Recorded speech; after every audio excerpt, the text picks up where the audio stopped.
So with all this Chinese influence in Japan, I think that's a huge that affects American interests, and really where you see that kind of on the surface is in Okinawa.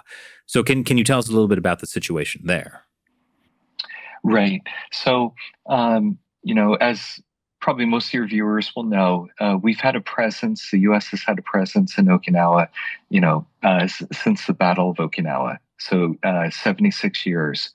We have some of our most, strategic or important facilities in Okinawa, Kadena Air Base and Futenma Air Station being a couple of them.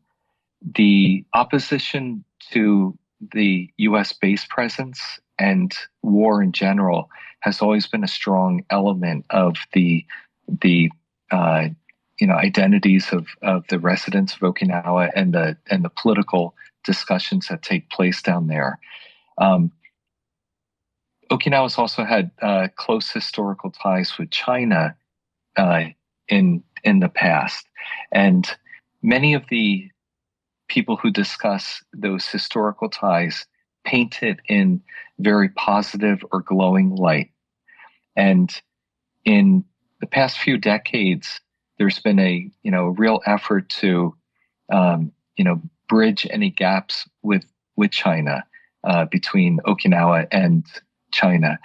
In particular, there was a mayor who later became a governor in Okinawa, and he passed away 3 years ago, who became an honorary citizen of Fujian province as a sister state, a sister city relationship, and he was very much wined and dined by Chinese officials, and he arranged a lot of contracts for Chinese organizations to operate in Okinawa. He was allegedly, honey trapped, quite a bit, and his associates and his business associates as well. So he was a prime example of elite capture. His successor is also on the far left of politics down there, and they've developed a very close working relationship with China on economic matters and investment and trade and tourism, particularly prior to COVID. The largest amount of foreign tourists to Okinawa were Chinese. And when Chinese enter Okinawa, and in some cases in Japan too, there isn't really too many searches that go on with their luggage or with their purposes in country. So there's a concern that these individuals have been working closely with anti-base forces in Okinawa. And the opposition forces have delayed certain movements in Okinawa, the construction of certain facilities, and there's known to be quite a bit of spying on U.S. Bases in Okinawa and observing the movement of personnel and equipment. So this information is getting back to China, unfortunately. So Okinawa, for many people, has essentially been a window about what could happen in mainland Japan with Chinese influence in the prefecture. And on the opposite end of Japan, in the prefecture of Hokkaido, Chinese have been very active in buying up land within Japan, both for investment purposes, natural resources, but also land that is adjacent to Japanese military facilities. And so they're able to essentially spy on Japanese movements or Japanese military movements. So there's been a lot of nefarious activities in Japan by Chinese spies and government officials.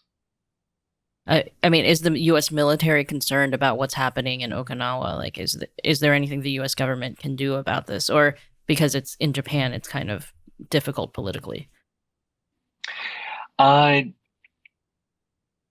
The Well, yeah, Japan is a sovereign country, and the U.S. returned Okinawa Prefecture to Japan in 1972.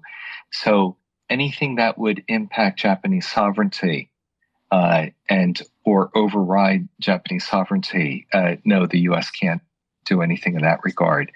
But the two countries can work at sharing greater information on these issues, and the U.S. Military in Japan is very much concerned about it.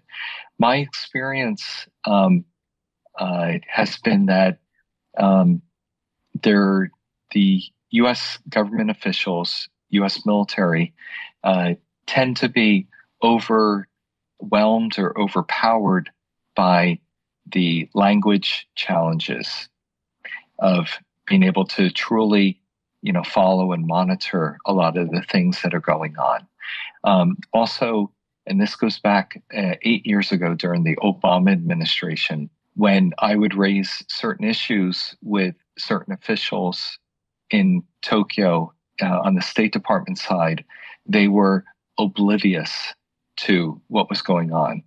And there was almost like a sense of denial that they didn't want to accept that information. And I believe you had Professor Kerry Gershanik on your show before, who discussed his book on political warfare.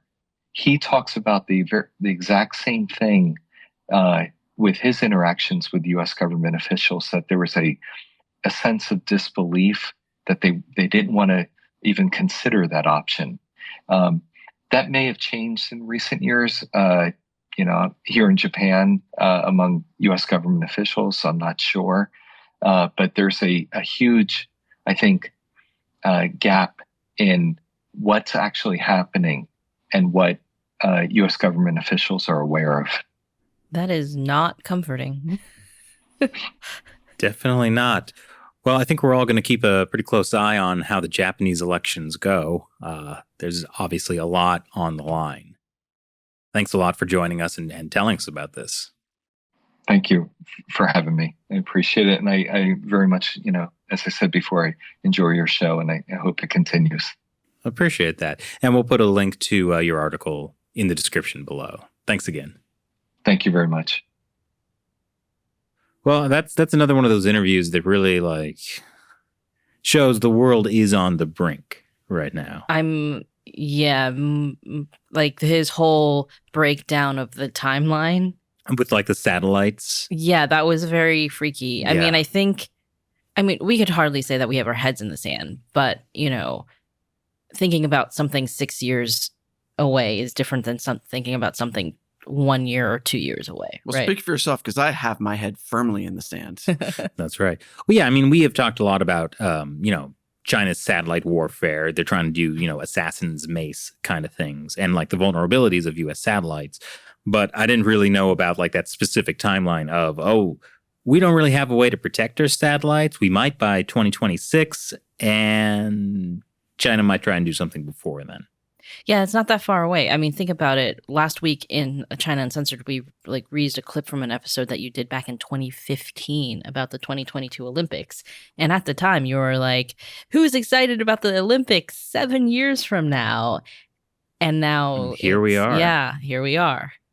Yeah, because as he was saying, it probably won't happen till after the Olympics because of weather reasons, you can't really launch an invasion of Taiwan until either March or April. I forget exactly when that window is.